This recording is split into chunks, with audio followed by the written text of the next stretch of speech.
Edgar Allan Poe's The Raven, as interpreted by SiriusXM's all-star cast.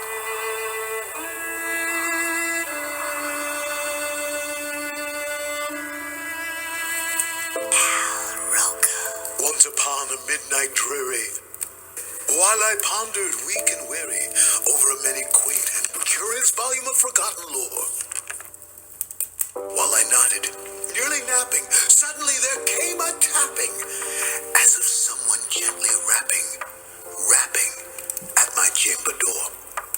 "'Tis some visitor," I muttered, tapping at my chamber door. "Only this, and nothing more." Bob Edwards.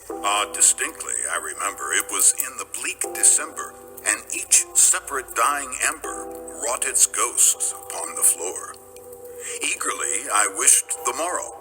Vainly I had sought to borrow from my books surcease of sorrow, sorrow for the lost Lenore, for the rare and radiant maiden whom the angels name Lenore, nameless here forevermore. Martin Goldsmith. And the silken, sad, uncertain rustling of each purple curtain thrilled me, filled me with fantastic terrors never felt before, so that now, to still the beating of my heart, I stood repeating, "'Tis some visitor entreating entrance at my chamber door, some late visitor entreating entrance at my chamber door. This it is, and nothing more."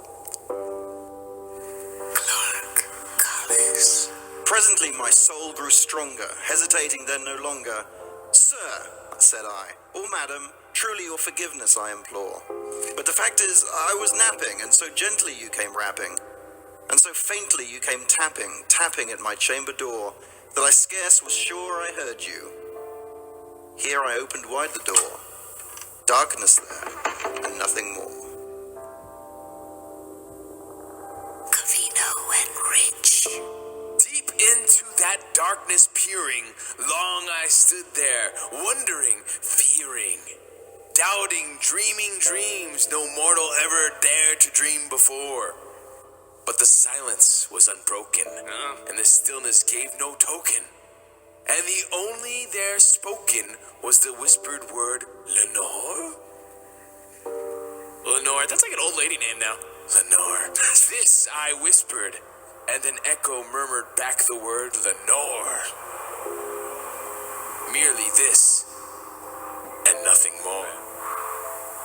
Stephen A. Smith. Back into the chamber turning, all my soul within me burning. Soon again I heard a tapping, somewhat louder than before.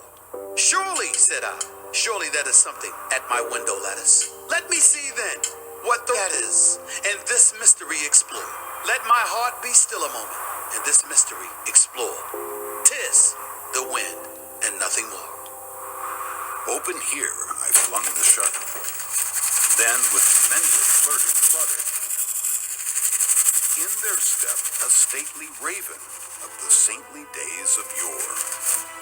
Not the least obeisance made he, not a minute stopped or stayed he, but with mane of lord or lady perched above my chamber door, perched upon a bust of Pallas just above my chamber door, perched and sat, and nothing more. Then this ebony bird beguiling my sad fancy into smiling by the grave and stern decorum of the countenance it wore.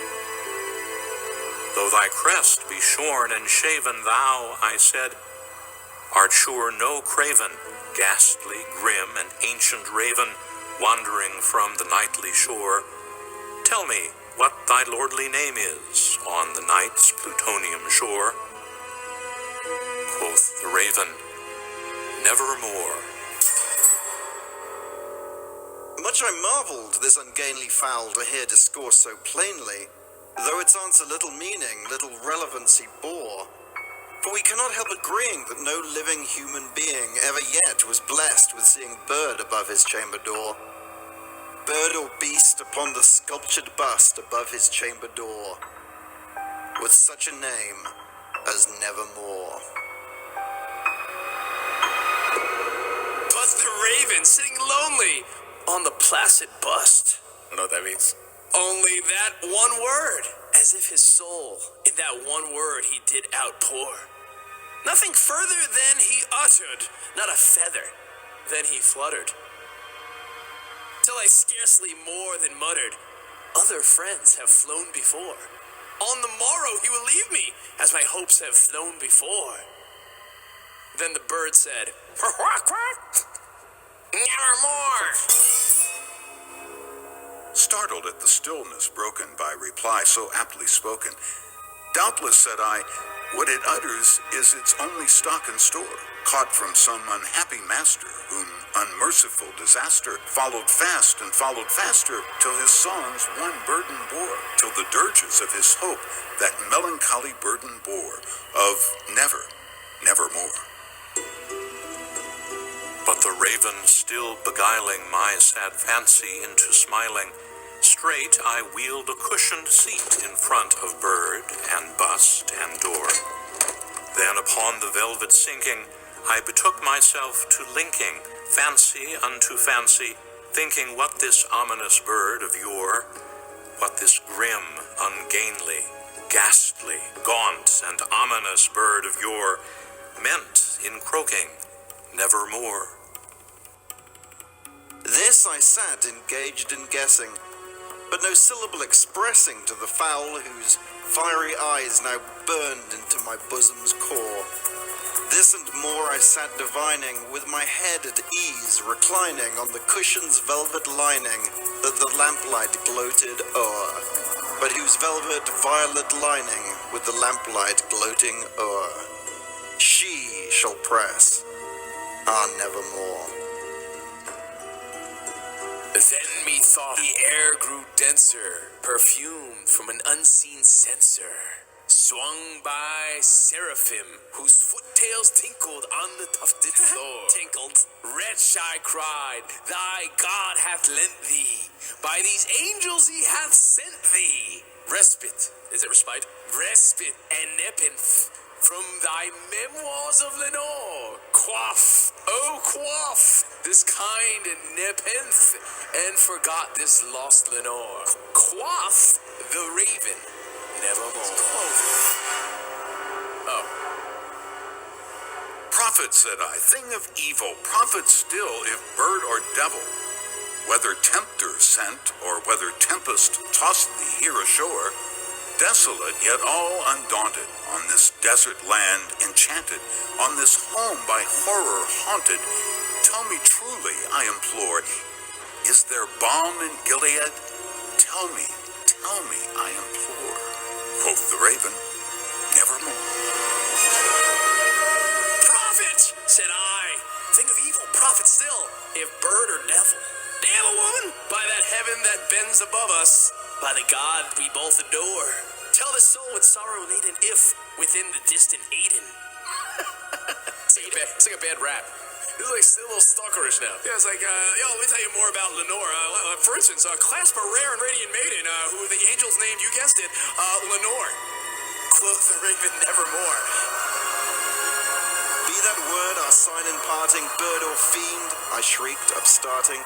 Get thee back into the tempest and the night's plutonium shore. Leave no black plume as a token of that lie thy soul hath spoken. Leave my loneliness unbroken. Quit the bust above my door. Take thy beak from out my heart and take thy form from off my door.